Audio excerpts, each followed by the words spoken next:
Well, good morning, everyone, and welcome to the October 2023 Monmouth Regional Chamber of Commerce Chambercast right here at Bellworks. I want to thank Ralph Zucker and his team, Inspired at Somerset Development, and for our guests that are here today. Now, this is also streaming live, so feel free to also share and share what you're going to learn today, because we're going into cybersecurity details, IT, and it's much more than don't open that email. And you're going to learn about that today, including some of the cutting edge techniques to protect your family and your business in the IT space. We're also going to talk a little bit about AI and its impact on technology. The world is changing very, very quickly, and so we're going to learn so much today. My name is Terrence Wall. I'm very proud and honored to host this chamber. And I want to thank the Monmouth Regional Chamber of Commerce for all the work that they do. So let's have a round of applause for the Monmouth Regional Chamber of Commerce.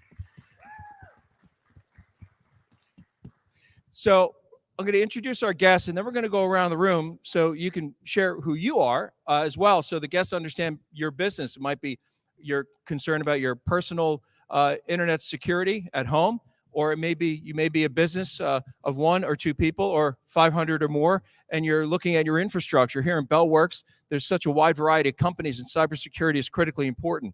This month is Cybersecurity Month. You know, my background is public and private sector, and I want to share a little story. When I was the administrator in Cranford, I got a phone call that said that all the computers were locked up. I had no idea what they're talking about. And so we had the IT fellow come in, and I walked up the stairs, and I said, well, what's up? He said, you need to pay the ransom. And I already thought the vendor fees were way too high. So I'm like, well, what do you mean ransom? Why do I have to pay a ransom? He goes, no, you have to actually pay the ransom. The short story is all the computers were locked up and locked down, as you may be hearing about different systems, including big hospital systems from time to time, because of a hacker had gotten in. We had to, that day, thankfully it was only $500. We had to convert $500 to Bitcoin and send the Bitcoin out to the hacker to get an encryption key to unlock the systems, because the town was completely shut down. So we all have our experiences of opening perhaps the email, malware, and these kinds of things, but it's systems, big companies and municipalities are being shut down with hackers today, and they're getting smarter and smarter. So I want to thank our Chambercast business sponsor today, The Connection Incorporated. Their website is tcconnection.com. The Connection is New Jersey's premier managed IT service provider since 1992. Our sponsor today provides IT support such as technical help desk support, computer support, and consulting to small and medium-sized businesses. The Connection strives to eliminate IT issues before they cause expensive downtime, so you can continue to drive your business forward. Connection says, our dedicated staff loves seeing our clients succeed. Your success is our success. Round of applause for the sponsor today. So with us today is George Gremminger, who I just mentioned, the Connection owner, president, senior systems engineer. Also Mitali, Vasa, COO, CMIT Solutions of Monmouth. Thank you so much for being here today. Round of applause, please. Thank you for being here. And Michael Henry, who's the business development manager for Data Pros. We're going to go around the room now so you can introduce yourselves so our guests know who you are, and then we're going to dive right into cybersecurity. It is Cybersecurity Month, so no better time. Hi, I'm Nick. I'm George's employee. I'm a cybersecurity engineer for the Connection, Inc. Hi, I'm Connor. I'm a senior at Monmouth University, and I'm a marketing specialist for the Monmouth Chamber. Hi, I'm Roca Tordesaro. I'm the co-founder of Center for Collective Leadership. It's where conscious leaders create. Hi, I'm Elena Wharton. I'm a senior at Monmouth University, and I'm a freelance writer at Tap Into.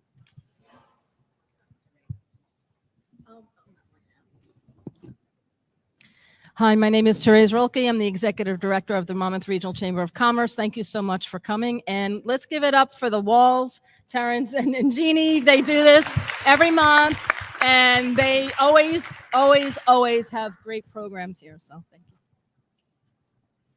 you. Good morning, everyone. This is Janan Subay from Kumon of Hazlitt for Math and Reading program, after school program. I'm glad I'm here. Been a long time. So see you. Good to see you again. Good morning, everyone. Dr. Ankit Malik from Executive Medicine. This is an innovative healthcare delivery model focused on personalized one-on-one care. We're the first in Jersey, and thank you for having me here. Gary Gelman, Gelman Images, full service photography, video production, drone. We've been in business for 35 years, based in Freehold. We travel throughout the Northeast.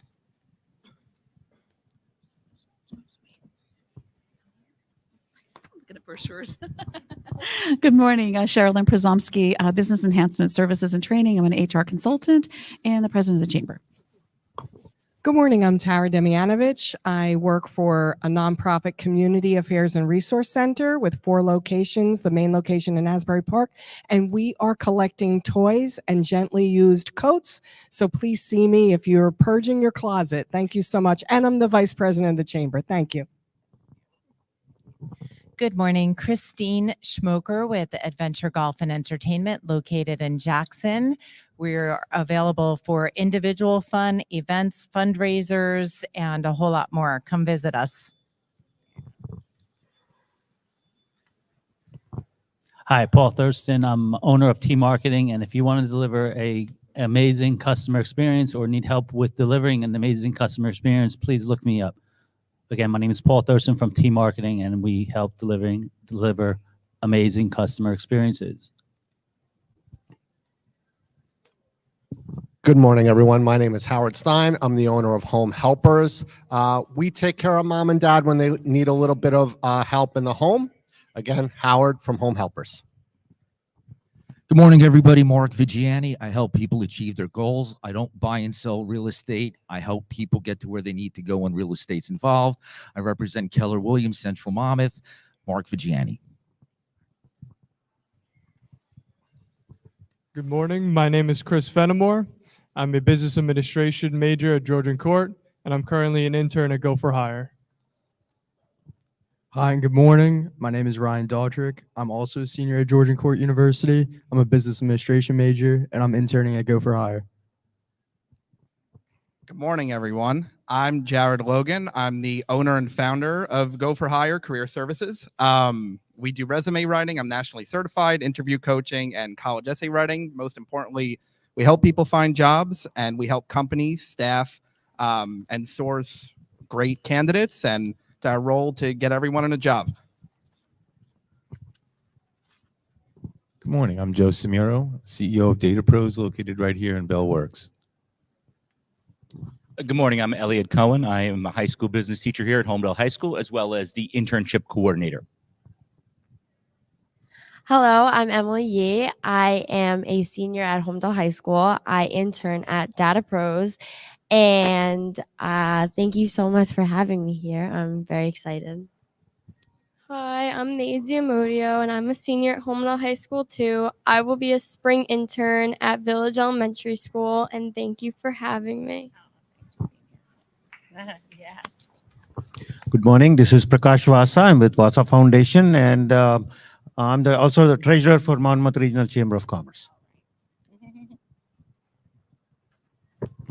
Hi, I'm Patrick Trisquita. I'm a retired Bell Labs engineer and love coming back to Bell Works, Bell Labs, and listening to the great presentations that Terrence puts on. Thank you. Did I miss anybody? I'm Jeannie Wall. I'm the owner of Tap Into, publishing daily news for Homedale, Cold Snack, Middletown, Hazlitt, Keyport, and I have readers all over Monmouth County. Thank you. And of course, we want to thank Shared Universe Podcast. Thank you so much for being here, Christian. We appreciate it. You know, in addition to George, as I mentioned earlier, and thank you for sponsoring today, we also have Mitali Vasa with us, she's an entrepreneur with 30 years of professional experience in IT. She works with small and medium businesses as a trusted advisor on a daily basis, specializing in cyber and information security. Her education includes a master's in computer science and a bachelor's in math and computer science. So we're looking forward to all the great things you're going to help us understand today. And also we have Michael is with us as well. He's business development manager at Data Pros. And I see Joe Samuro in the audience. Joe, thank you so much for being here. So we have a talented group, and we're going to just get right into it. Mitali, let me start with you. Most folks should know not to open email, but stats show that much of this happens when somebody clicks on something they're not supposed to click on. What are some of the key issues that are happening today with information, with cyber and breaches, and for whether it's at home or at business, that people need to be mindful of? First off, the statistics say that 95. Is the mic on? It's on. It's on. I'll get closer to the mic.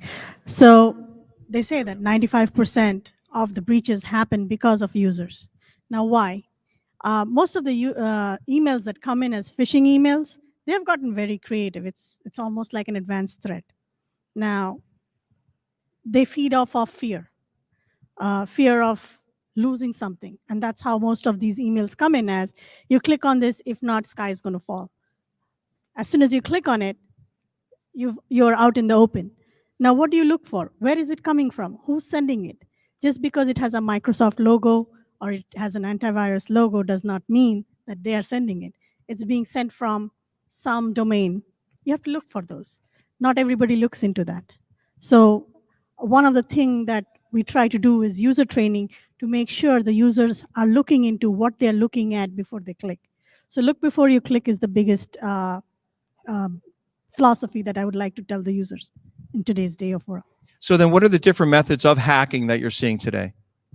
Several different types. Phishing, very common. It sends an email, you click on it, and you go out.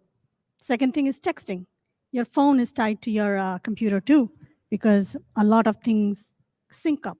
So if your computer is infected, your phone also tends to get infected. Now, Bitleys are a common form of sending out requests for surveys. Now, you don't know what the Bitly has until you click on it. Apple phones are still secured, but some of the Droid phones, they tend to not have those securities that Apple has. I'm pretty sure my colleagues here is going to agree to that. Now, if you click on a Bitly, you don't know where it's going. Third way of doing it is voice phone calls. Somebody calls you and says, we got this notification that something is there in your personal profile. You probably might have to pay us so that we can release your record. That's something, another way of tricking people. So it's a trick and a fear combination, which makes impulsive users to give away information, which I think most folks don't understand that. Well, let me ask a day-to-day question for anybody who is on Facebook. Have you ever tried to sell something online? Raise your hand if you ever tried to sell something online on Facebook. Okay. Has anyone ever gotten a response from a Facebook profile? I'd like perhaps George to answer this, because it's another way that people are trying to deceive you, that ask you for your phone number, ask you for your address, and you think it's a bona fide person, and they say they want to pick it up today. So I've experienced that with just one simple item, and I'm thinking that it's in good faith, and then I'm realizing, and I had a family member who's far more evolved in this thinking explained to me, no, it's either phishing or other kind of attack. Like this particular example that affects so many people, what's happening there, and why are they asking for like one piece of information and leading you down into that place? You know, what we use our phones for today is so much. And how many here uses your cell phone to verify their banking information? And you just gave out your cell phone number to somebody who's going to steal your number and use it to attack your financial institutions and anything else that's out there. And as stupid as it sounds, right after my mother passed away, my sister was selling a bunch of her stuff, put some stuff on the marketplace. She lost her phone number that everybody was using to contact her at the time. Yeah, she lost her phone number everybody was using to contact her at the time, which is the worst thing. And then on top of that, all of a sudden, she's getting a phone call from Wells Fargo saying, hey, what's going on? And they tried cleaning out her bank account. And this all happened within like an hour and a half. She got a hold of Verizon, got the number shut down. She got a new number, the whole nightmare of contacting, socially, she had to contact all the family members. Hey, I got a new number and this, that, and the other thing. But on the backside of it is she just inadvertently just trying to sell something, and then her phone number is gone and her security to all her banking institutions is gone. It's, it's out there. So you got to be careful. It's all deception. It's all trying to scare you into doing something or friend you into doing something. And, you get the emails for an antivirus that they say they charge your credit card $600 for, to find out it's bogus. You get this guy on the phone, he tries to get onto your computer, and next thing you know, you willingly let your computer open because you let some guy on the phone talk you into going to a website. And so today, a little later in this presentation, you can hear about things that you can do now to protect yourself, protect your family, protect your businesses. And also during the presentation, we also want to hear how folks can contact you to get that expert advice. So I've got a question. This is somewhat generational, Michael. A lot of parents or guardians are trying to figure out how to protect their kids, whether it's social or other types of means and methods to protect their kids. They want them to be able to utilize these devices as tools, right, in school or otherwise, but they don't know what they don't know.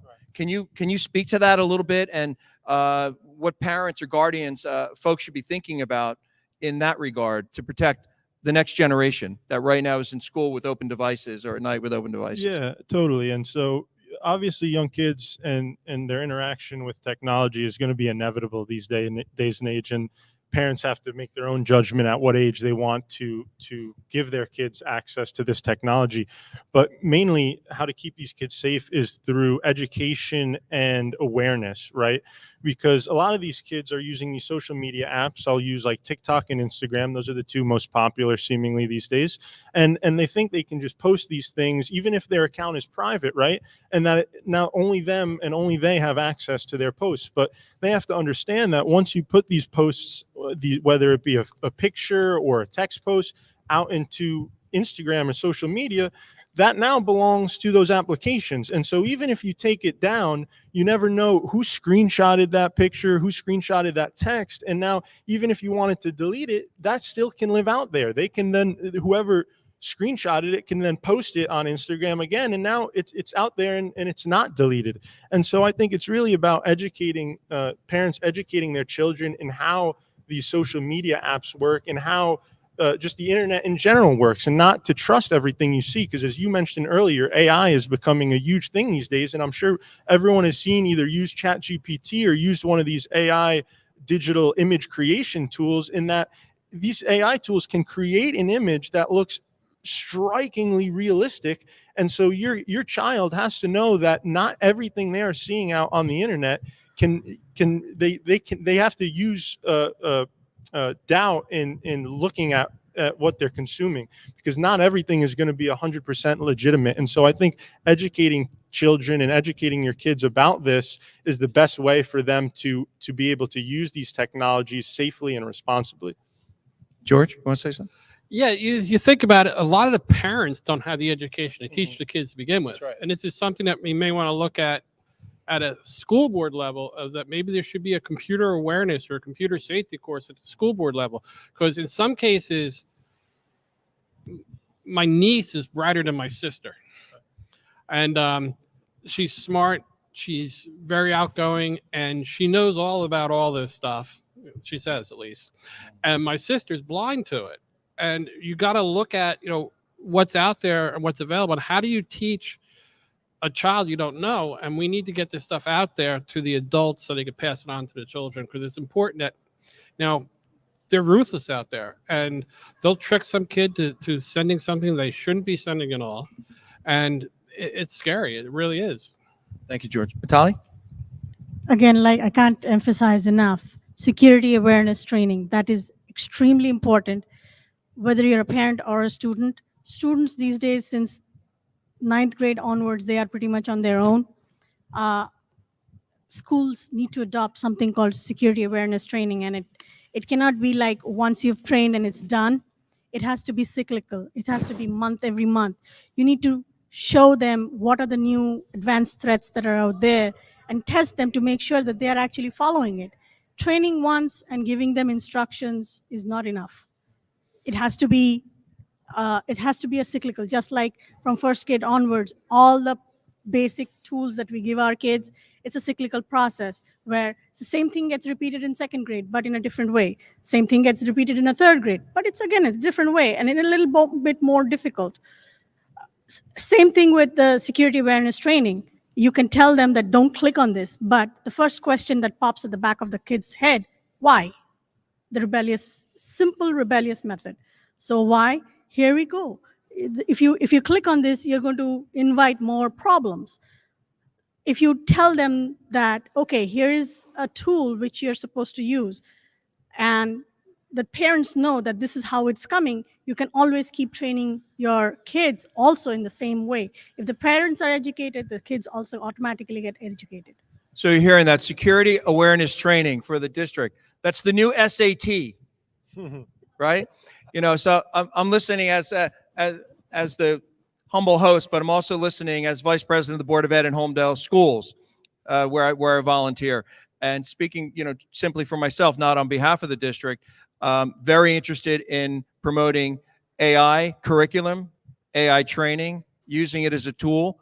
And so I'm taking from this meeting already which you're discussing. And also we have students that are visiting us here, as well as one of our fantastic educators. And that's part of the chamber. I call it the ripples in the pond. So the information gets out there, because it is important to train and to be aware of these things going on. So and also start thinking about what your questions are, because there's so much in this world. I wanted to, from each of you, from your perspective and your business sense, from what you see out there, what would be the top, if there's a single top or multiple top security threats in 2023 and or moving forward that you're seeing that are different from when people hear IT and cybersecurity? The reason I ask that, I want to ask you for all three of you, some people don't think this is their problem. You know, yeah, I have this phone device and I have privacy settings and it's not really an issue. Let me throw a couple quick stats at you, and then let's talk about the top security threats going on right now. In 2022, 493 million ransomware attacks were detected by organizations worldwide. 3.4 billion daily spam emails. Phishing attacks encompass different deceptive techniques to trick the individuals, as we had mentioned. Phishing attacks, this is according to Techopedia, which might be techophobia for some, because you just want to avoid the problem, right? And we should also remind people, check your insurance policies, your business continuation insurance. We could talk about that a little bit too, because if you're not covered, just like you mentioned the family story, you may not have recourse with institutions, perhaps, if you're not protected appropriately. In 2022, the average cost of these breaches we mentioned, resulting from stolen and compromised credentials, amounted to 4.5. I'm thinking that's billion. It's saying 4.5 million, but maybe that stat is off a bit. Yeah, I think that might be very off. So that might be 4.5 billion. So disregard that item. Here's some more not so fun facts. 85% of the people posting puppy photos are trying to scam you, statistically, okay? So it may not be so cute. Human error accounts for 95% of all data breaches. This is indicating every 39 seconds there's a cyber attack. 43% are attacking small business. And 75%, it's reported, are starting with a simple email. So with that, can you speak to the top items of mind now for what you're seeing out there with your clients and the businesses that you work with? We can start with Mitali, and then with George, and then Michael. I'm going to piggyback off of something that George said. Losing your your phone number. One of the things I really emphasize on businesses is to use two-factor authentication, but use an app. And you have Authy, you have TapT, you have Microsoft Authenticator, you have Google Authenticator. Authenticators are much safer way of doing two-factor authentication for any of your accounts, whether it's your bank account, whether it's your email account, whether it's your Microsoft account with your emails. So two-factor authentication is the biggest thing that I would like to have businesses to adopt as quickly as possible. Microsoft has already pushed it out.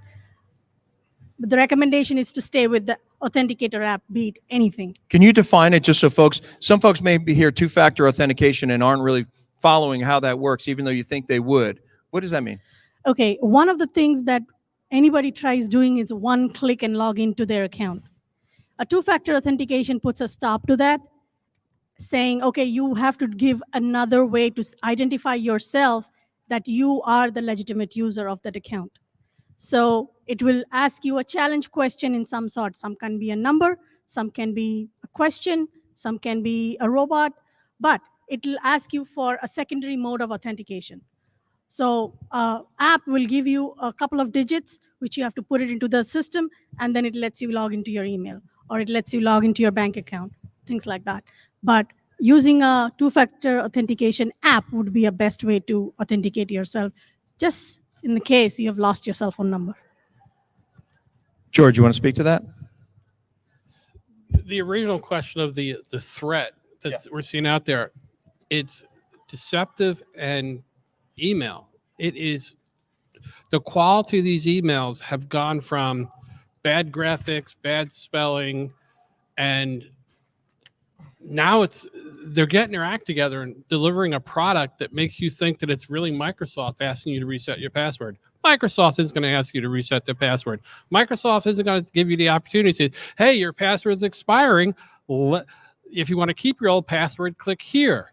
I mean, these are all scams that are out there, and the graphics look great. The spelling's getting better. The presentation to you is really awesome, that you really think this is coming from your banking institution, your shipper. There was a FedEx scam a few years ago where the FedEx logo was a little blurry. Now you get this FedEx scam. It's gorgeous. It looks just like a regular FedEx email, except when you hover over the mouse to the link, it doesn't go to FedEx. It's going to a site that is going to put something bad on your machine. And we use a layered approach to protect our clients. It's just not antivirus and a fire anymore. We use filters in the cloud that stop you from going to known bad sites. We use filters on your email to stop these predatory emails from coming into you. As well as we're using AI at a desktop level using endpoint protection. And we have a knock that's associated with our endpoint protection. So when your machine starts doing something it's not supposed to because you got through all these layers of defense, is that these guys at the knock look at the machine and look at the processes going on the machine, not the files in the machine, but the actual processes that the machine is doing. And it grabs those processes and it shuts them down. In some cases, it's bad enough they'll shut the machine off from the network. But this is today's antivirus. I mean, yesterday's antivirus doesn't cut it anymore. You need good endpoint protection with remediation, that there's a team of people looking at your machine 24/7. Because face it, these guys are ruthless. Yeah, and George, thank you for jumpstarting that conversation on AI. Can you just define AI for the folks for in this cybersecurity space for these purposes? And are the hacks and the phishing and the different things, are they improving because of AI? And to what extent is AI, machine learning and ChatGPT and these kinds of things a tool rather than a terror for the cybersecurity space? Well, in our particular case, we're using AI to recognize processes and what's going on. For the bad guys space, they're looking to defeat us. So to make it simple, AI is a bunch of software that's out on the internet that's smarter, thinks quicker, and moves faster than us humans can. And, you know, whether it's Skynet and the Terminator,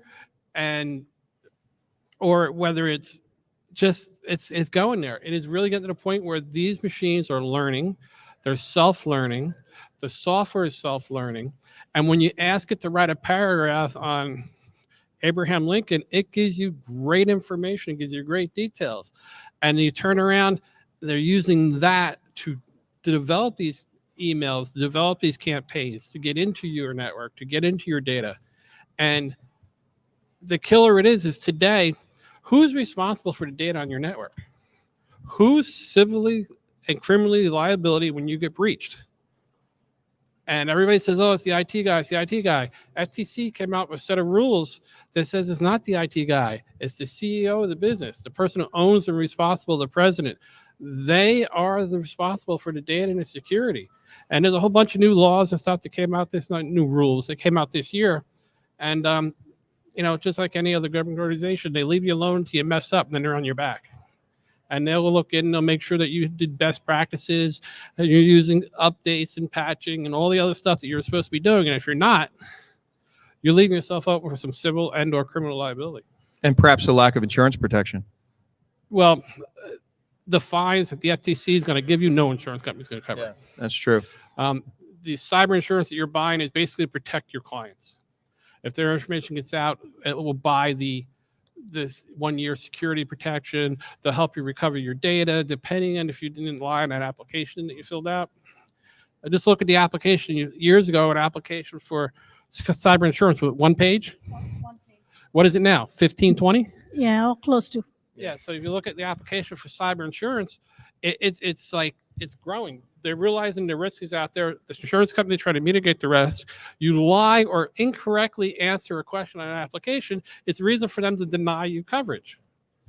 You know, I was chatting, I believe yesterday, day before, Mitali, you're talking about your background regarding HIPAA and different types of compliance standards and things like that. Does this speak to that area of compliance and confidentiality? Yes.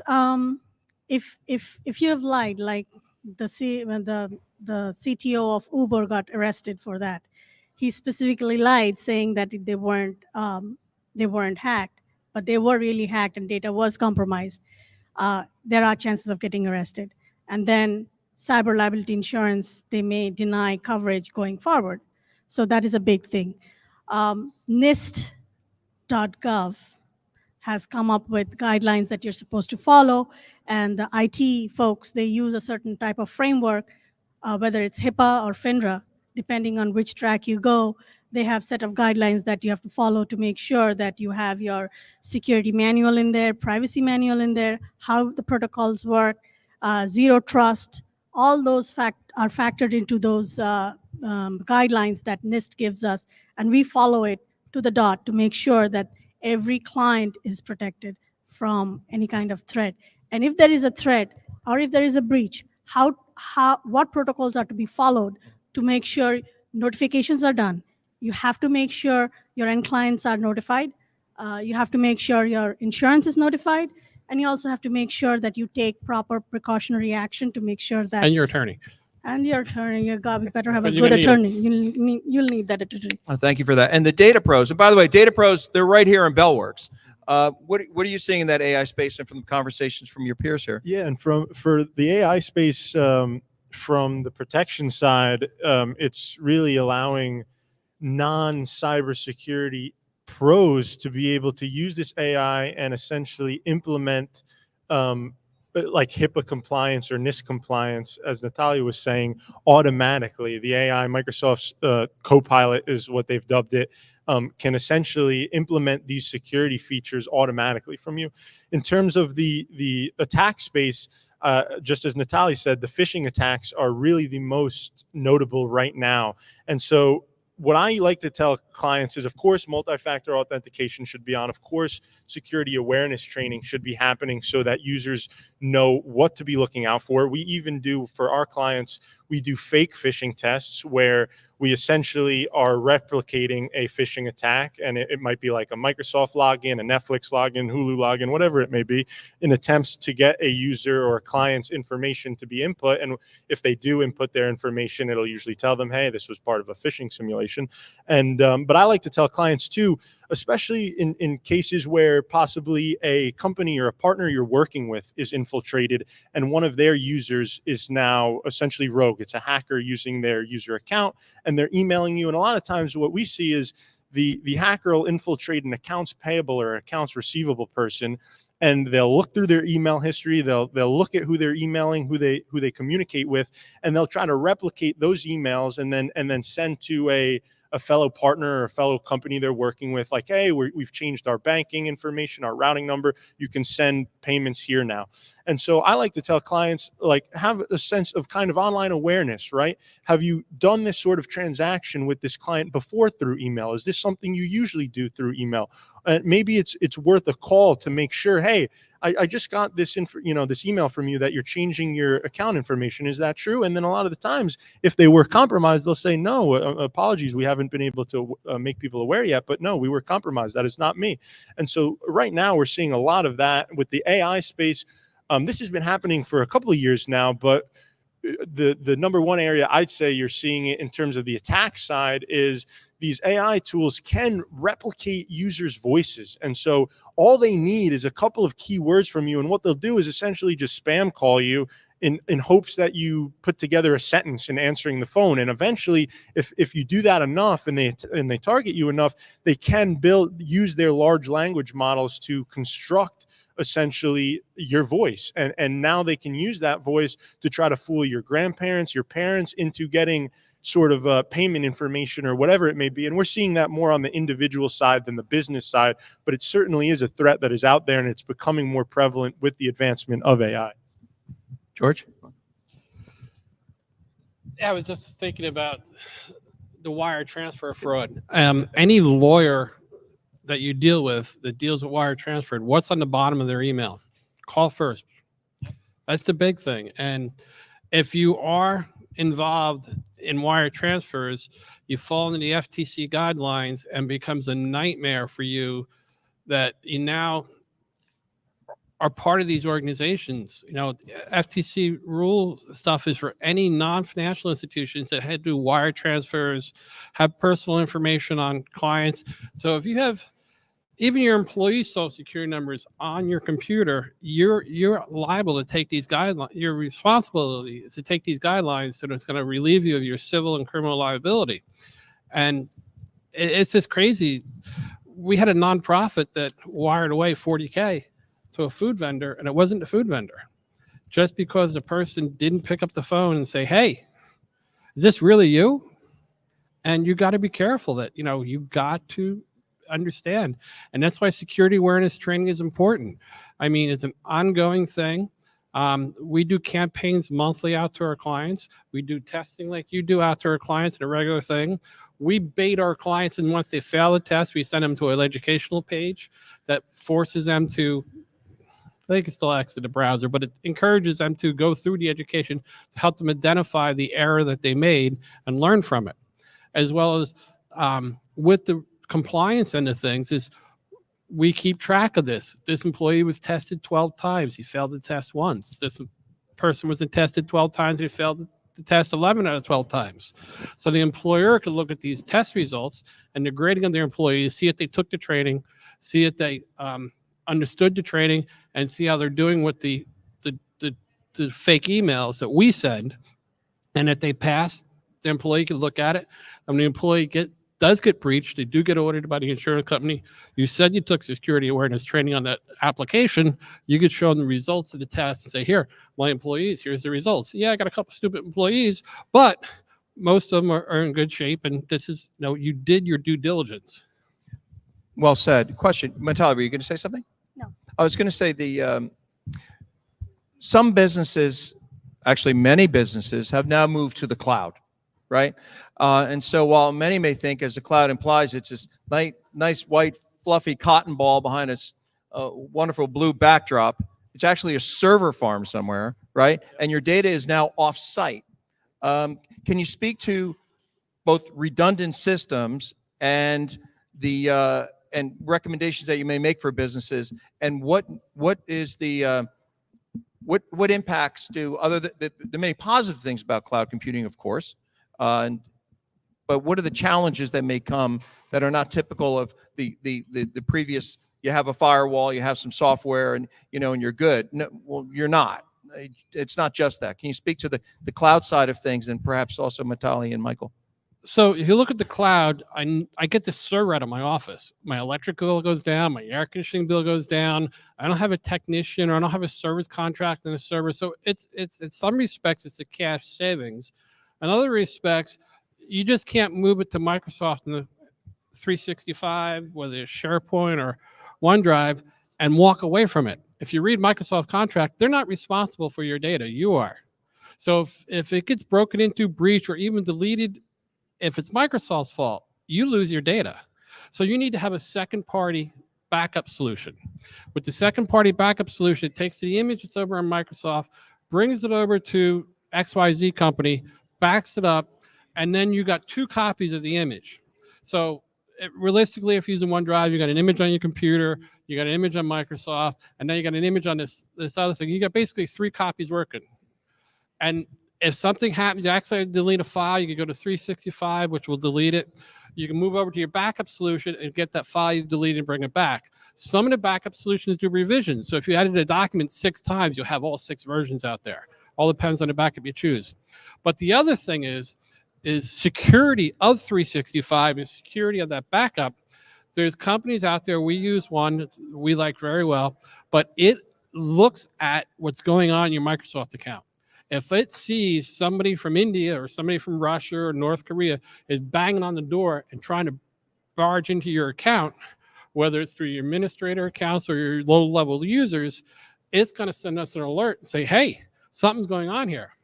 And in some cases, with the NOC team that we use, they remedy the situation, shut the account off, patch the security breach, and then we got to deal with the individual client and repair what we have to do or educate them to get them safe again.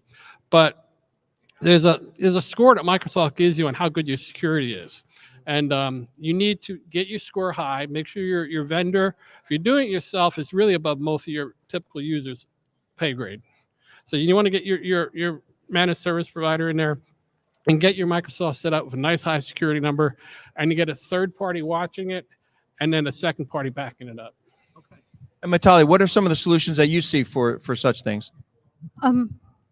There's a policy of 3-2-1. 3-2-1. Okay. 3 data backups, 2 offsite and 1 onsite.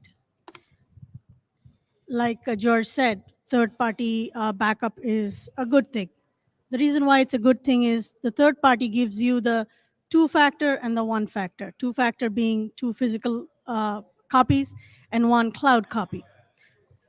There are a lot of third-party softwares out there which will give you a small device which does a local backup and then pushes it back to the cloud to make sure that there is redundancy.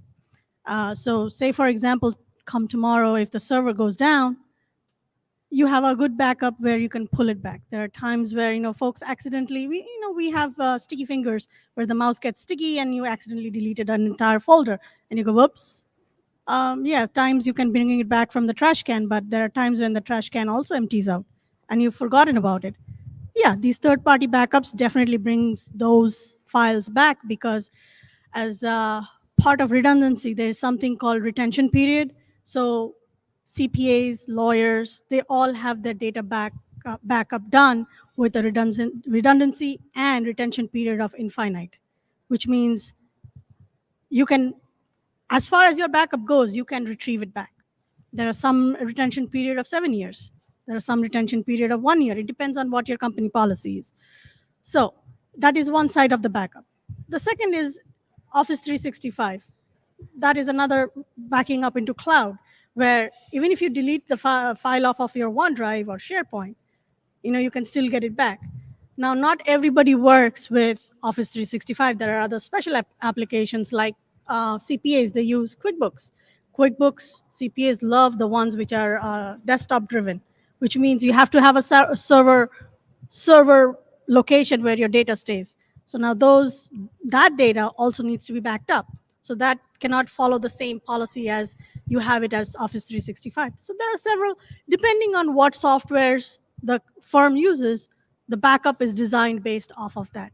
Whether you have a server or not, it also defines as to what the business practices are, what line of business the company is, things like that. So everything is dependent. It's not a one-stop shop solution. It's based on your criteria, based on your business practice, is how the solution is defined. And multiple layers too. Multiple layers to it. Thank you for that. Michael, would you like to share your thoughts on that? Yeah, especially in the Microsoft space. We're a Microsoft partner here at Data Pros, and so we strictly usually will work with customers and employees that are within the Microsoft ecosystem, the Office 365 ecosystem. And one of the most challenging things that we've found is permissions, because with file sharing applications and file storage applications such as SharePoint, permissions is a very, very important thing, not for the outside bad actors, but inside. God forbid you have a rogue employee or an employee who is maybe plotting, his next sort of career move, but he knows there's some valuable sort of IP and information within his current firm, is making sure that employees and departments are only given the access to the files that they need access to. One of the biggest things we see when inheriting companies is that their file access is all over the place. You have finance people who have access to HR folders. You have HR people who have access to finance folders, and this creates a lot of liability issues. God forbid there's a bad actor within your firm. And so we find it very important to make sure that the access, file access and permission is sorted out immediately upon taking on a customer. And as customers are continuing to add employees, making sure that said employee has the correct permissions. And on top of that, we've also found that admin privileges are a big thing. You really only want to have 1 or 2 people within your Office 365 environment to have global admin privileges. And what global admin privileges allow you is essentially to be the chef in the kitchen, to have access to everything regarding security, regarding file permission, regarding sharing.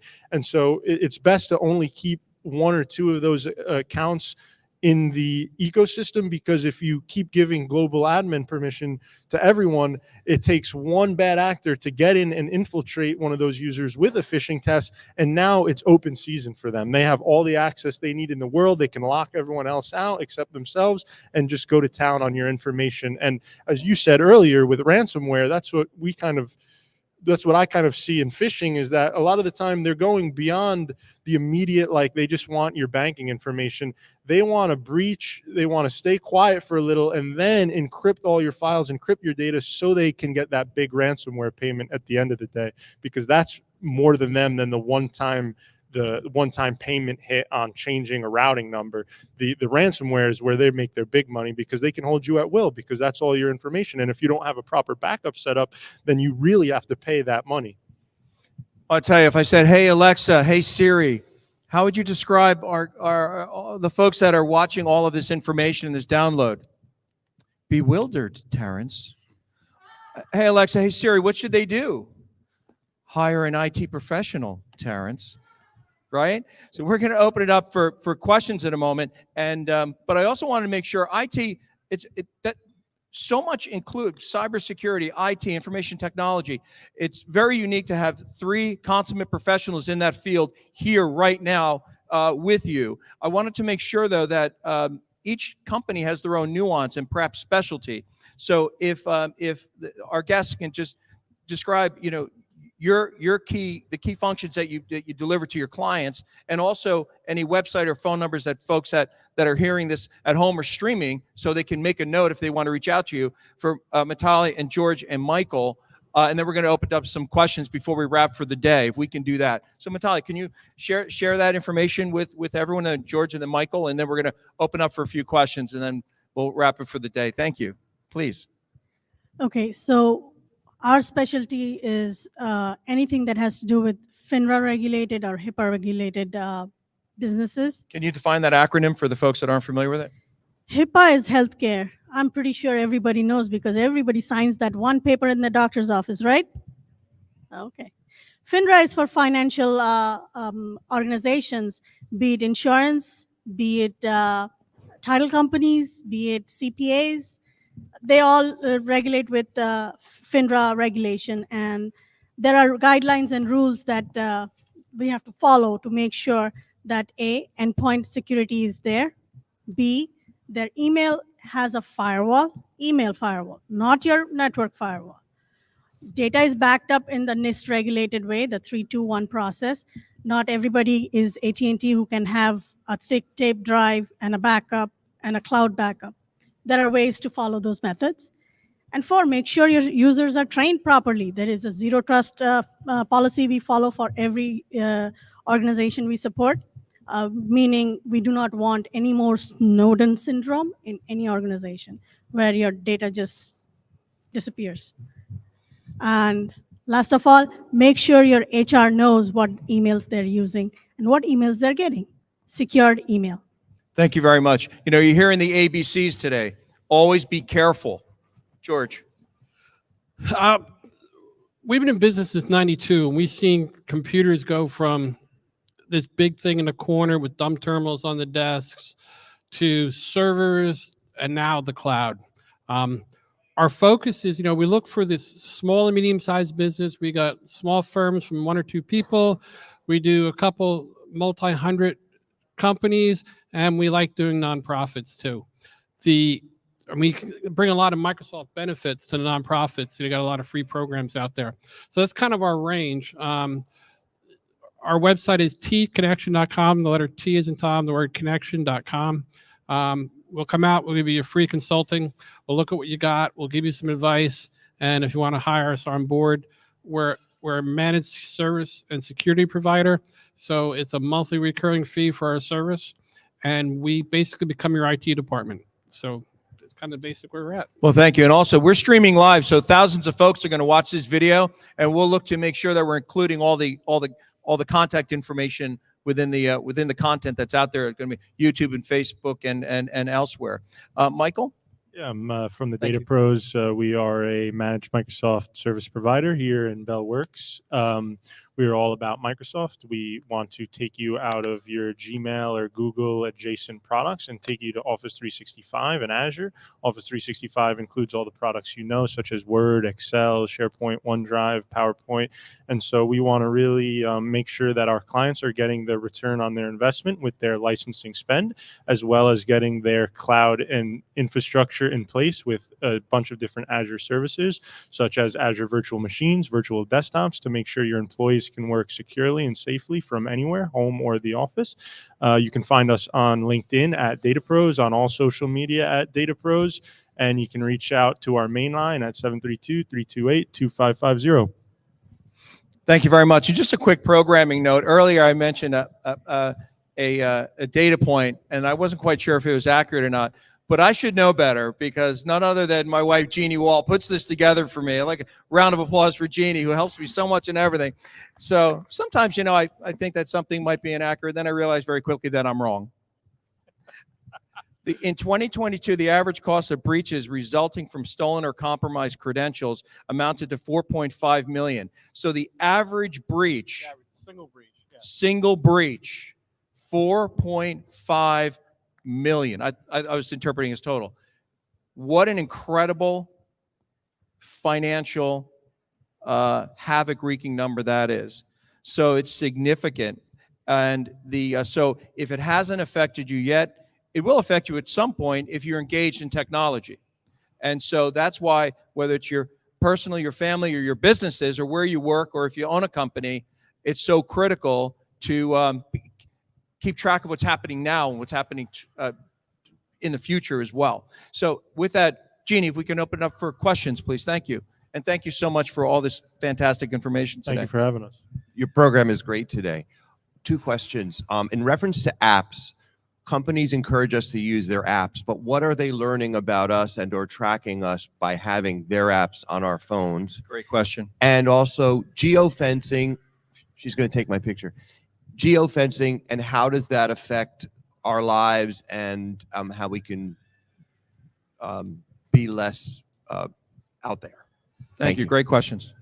As far as apps go, they know everything.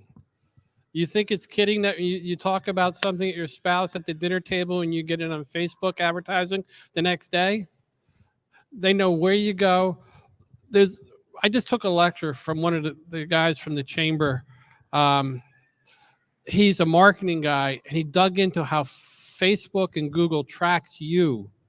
They literally know that you left the barber shop and you went to the nail salon. You went to the grocery store down the street. The tracking they use is unbelievable, and it's there. You open your phone up, they know where you're going. They know. And if you have location services off, are you still being tracked? I think that might be. That helps. Do people have a false sense of security too sometimes, where? Possibly. Location service is off is good, but yes, they could possibly get into it. If you look at the history of Uber, they baffled Apple for a few years on what their employees were going. Excuse me, not the employees, what Uber's clients or the riders were going, and they were tracking this and using it to analyze. And and Apple got pissed off at them. There was a big fight about it. But basically, yeah, they lied to Apple. They had a hidden application inside the application. And at the beginning of Uber, and that's why that guy's not in charge anymore, I forget his name. The beginning of Uber, they were doing really bad stuff. Wow. Thank you, Michael. Yeah, I just wanted to say, if you have an iPhone, and I believe, I'd imagine there are some of the same securities on Androids, just about anytime you go to download an app from the App Store, I believe Apple now these days tells you exactly the information the application has the ability to track. And so in terms of keeping yourself off the grid, so to speak, but still using these applications, every time you open up the apps, take notice of the notification or alert it makes you, or the prompt I should say, that it makes you answer, because a lot of the times it's going to ask you if you want the app to, or if you want to allow the app to allow you to track, if you want it to allow you to give you or take your data and this and that. And so be mindful of those prompts upon the first time opening an app, because a lot of the time if you say no to those things, the Apple like to make you think that you can't use it without the location services and without the data tracking. But a lot of the time, if you turn those things off, you'll still be able to use the app as same as anyone else would, and you're not really losing any features. Of course, there are certain things like, we're talking about location services. You're going to need your location services on for Uber. If Uber doesn't know where, yeah, you could put in the address, but you're giving it the address that way. And so it's either you have your location on and they know where you are all the time, or you're entering your location one by one and you're giving them your addresses to pick you up at. And so they're going to get it. They're going to get it in a lot of ways. There are ways to live completely off the grid. If you don't want to use Uber, you don't want to use Lyft, use a local taxi service. If you don't want to use social media, stay off of it, and be mindful, like I said, of what those apps are asking you to track, because a lot of the time you can deny them those services. Thank you, Michael. Mitali, did you have anything on that question? My answer to that question is abstinence is the best practice. No matter, even if you turn off your the location services, the phone still knows where you are because it's still talking to the cell tower. So the cell tower, based on where your location is, it's connecting to that cell tower. So you're still tracked. It doesn't matter whether you turn it off or not.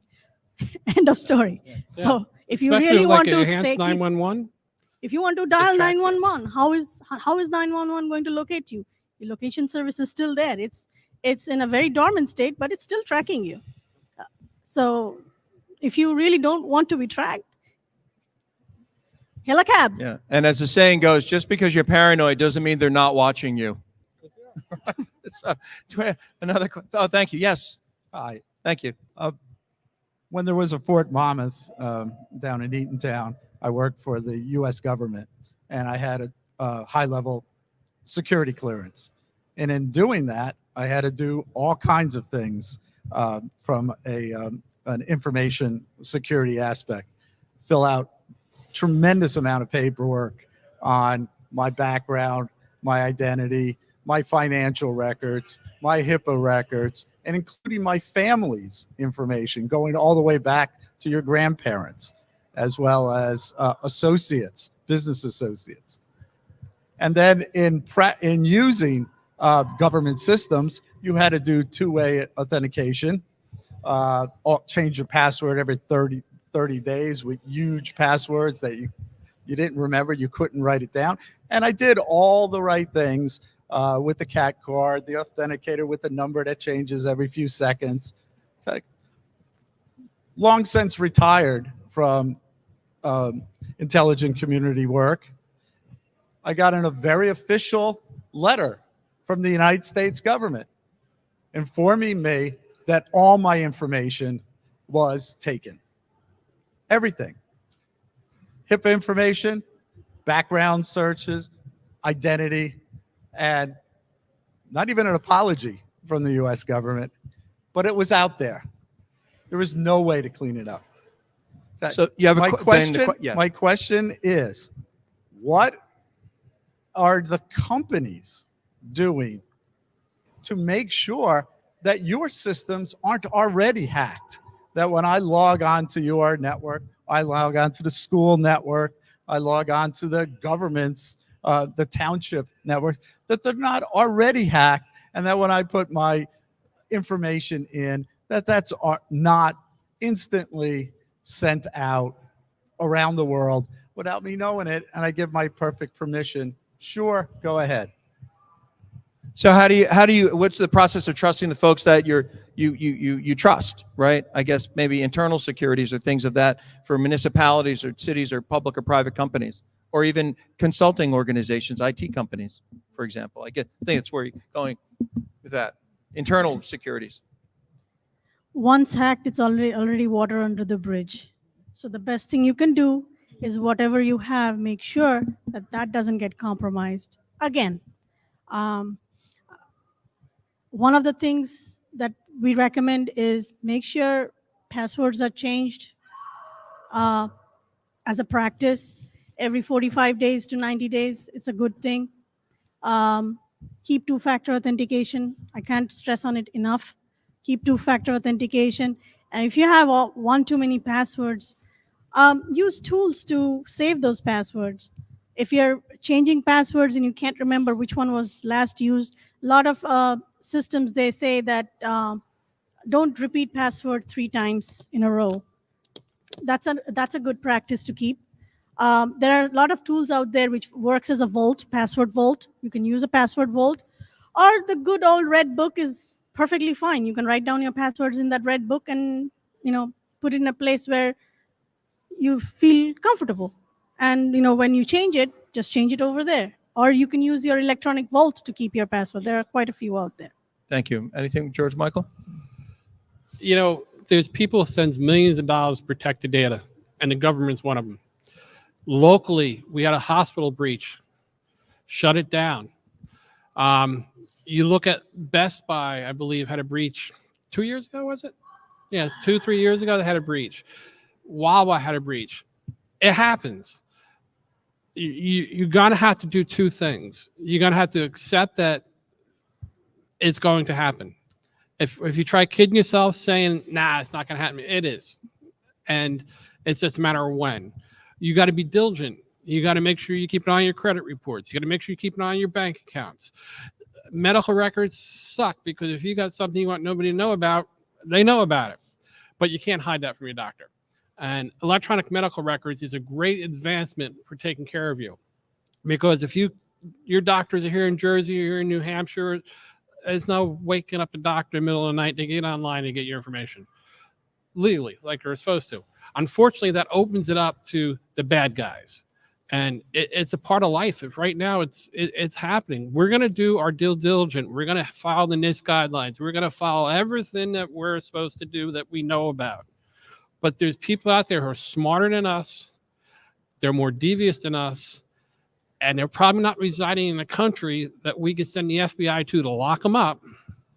So, yeah, accept it, understand it, and look at what you're doing in your life as far as credit references. Keep an eye, Capital One gives you free credit reports. Keep an eye on that. Your medical records is really the sucky part about the whole situation, but understand that it's going to happen. It's going to be you, and you got nailed in the government HR breach, which sucks, but you and about a few million other people did. And also credit cards that you don't use, you can keep them locked. You don't need to close them, just lock them. And many different things have that functionality. Just use that. Michael, did you want to add anything to that before we go over to the next generation and Homedale High School students? I know they have a great question for us. Just the, how do you know who to trust? And like I said earlier, Apple, every company is going to tell you what data they're taking or what data, for certain apps that they need to take, this and that. You're just going to have to go with a glass half full approach in trusting that they're not doing anything nefarious with this data, as in selling it. But we know even Facebook, the whole Facebook Cambridge Analytica, leak or turns out Facebook is selling our data, right? And we didn't know. They said they weren't. And so as Mitali said earlier, abstinence really is the key in this, and that if you don't want anything out there, then don't sign up for any of these accounts, because we're really taking anything they're saying with a glass half full approach, because we really don't know, unless we're poking around in the systems behind the scenes and we have an inside connection at Facebook, we can't know what they're doing with the data, truly. Thanks. And we have time for one more question. And one way to really stay ahead of the curve is to attend every meeting of the Monmouth Regional Chamber of Commerce. Okay? That's right. Yes. Okay, go ahead. Okay, great. That's questions? With technology being so advanced and happening so fast, do you think that schools should have courses about cybersecurity and educating kids and teens? And if so, how do you think that could happen? Well, my answer is yes, 100%. And the way to do that is for me to bring it up at the next meeting, which I will do.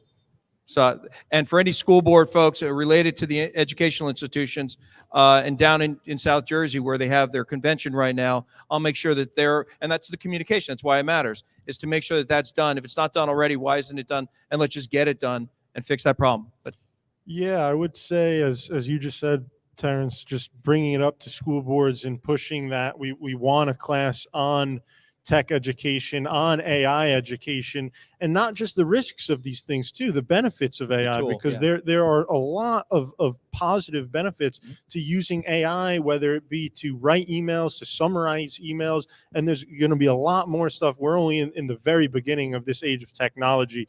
And so ideally, it would be pushed to a younger audience as well, something like a 10, 12 years old, with how early people are getting into technology these days. But ideally, we just have to bring it up with our boards of education and make sure that we can teach it to our kids. Everything, go ahead. So last year at the New Jersey Municipalities Convention, there was this one big course that they taught across all municipalities. The state of New Jersey's rules for education on cybersecurity. I think this year also they're going to do something like that. So I have recommended the NJEDA organization to see if they can attend those municipality training over there to understand those technology challenges that the students face today. That's great. And I believe they are thinking about it. Excellent. George, nothing? Anything else? Yeah, I said it earlier that, education to young is where it's at. And, it's math, history, cybersecurity, English, grammar, you name it. But cybersecurity has got to be added to the education. Because it also touches on all the other disciplines. Jeannie, next question. Thank you. Hi, how safe and secure are apps that allow you to use your fingerprint to open those apps? Or biometrics, fingerprint or biometrics on apps? If you don't lose your finger, you're doing pretty good. They're safe. This is another form of personally identifying you. Can they be copied, mimicked, or played with? Anything can. But they have to get your fingerprint. It's pretty good. It's pretty decent at the entrance levels, like your smartphone and stuff. Facial recognition that Apple's using is good as well.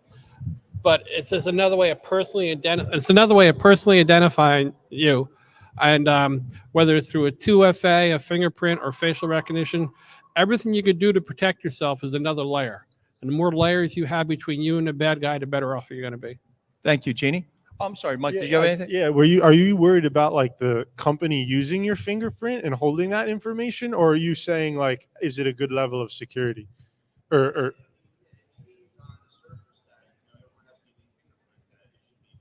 yeah. Mm-hmm. Yeah, no, biometrics are good.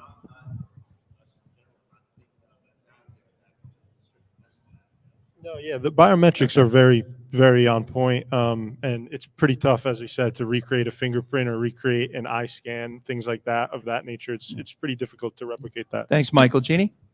I'll keep it quick. So like I mentioned at the beginning, one of the services I do is resume writing. So I've had clients come in wanting me to do a resume for them because they haven't been getting noticed and things like that. And they show it to me and I ask them if they made it or if they got it online, and they tell me that they made it on an AI or a chat GBT, and they're just not getting recognized. So I always, of course, push the personalized, individualized aspect of me making it for them. But what's the best way to tell people, who believe that this is a viable solution for them to make it on their own on an AI program like that it's really not the best way to go? Who could answer that? Go ahead. I think we're back to education again. We're back to education. If you're looking for something from a person, you're not looking for something from an AI. You're trying to understand this person by having them write something.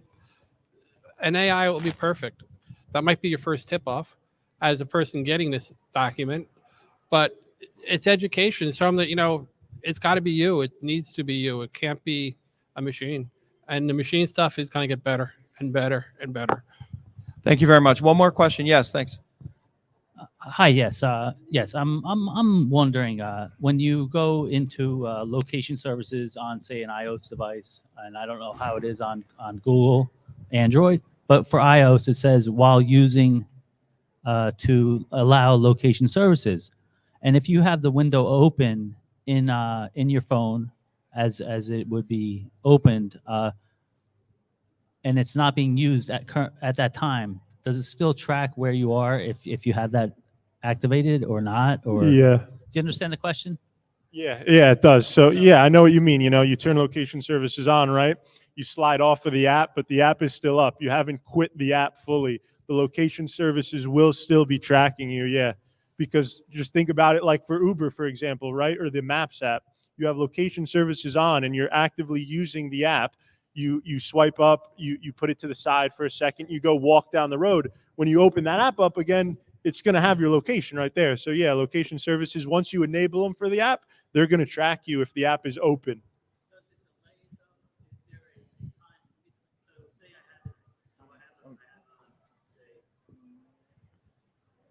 So say I have my Google Calendar. I'm looking at it. It's not open on my phone. So does it go from point A? So I had open at point A, and now I'm not using it anymore. And then I open up at point B, and then it activates the location services at that point, or in between is still being tracked? In between, I believe it's still communicating unless you just completely close out the app. And then at that point, You sure? it shouldn't, but we're taking the applications and the companies on goodwill that they're not tracking us still. Yeah. There is the chance that they are. Okay. All right. And that's actually what was Uber doing during that time. They were tracking people when they weren't using the app. Okay. Thank you. Thank you. And Trace, do you have any programming notes for Monmouth Regional Chamber of Commerce that you want to share the next meeting coming up? Yes, so we're at the Marlboro Diner every Friday except for the last Friday of the month at 7:45 in the morning is our morning breakfast meeting. And this Friday we're on Zoom. Go to monmouthregionalchamber.com to check it out. Our next big event is our Athena Leadership Awards coming up on the 3rd of November. I highly recommend people come. It's great networking, and we're going to be celebrating 10 incredible women who were finalists, and we're going to be announcing the 2 recipients. It's a very exciting time, and we just want people to support them and to learn more about these women. So thank you. That's awesome. Thank you very much. And what's the Monmouth Regional's Chamber of Commerce's website? Monmouth Regional Chamber of Commerce. MonmouthRegionalChamber.com. There you go. Ginny, any other programming notes? All right. Well, we want to thank our sponsor today, The Connection. Oh, yes. Oh, while we're summing up, I want to absolutely, again, thank on behalf of the Monmouth Regional Chamber of Commerce, our coffee sponsor, our sponsor from The Connection Incorporated. And I certainly want to thank George Gremminger from The Connection, owner, Mitali Vasa, CMIT Solutions of Monmouth, and Michael Henry, Business Development Manager for Data Pros. This wealth of information, thank you, folks. Let's have a nice round of applause.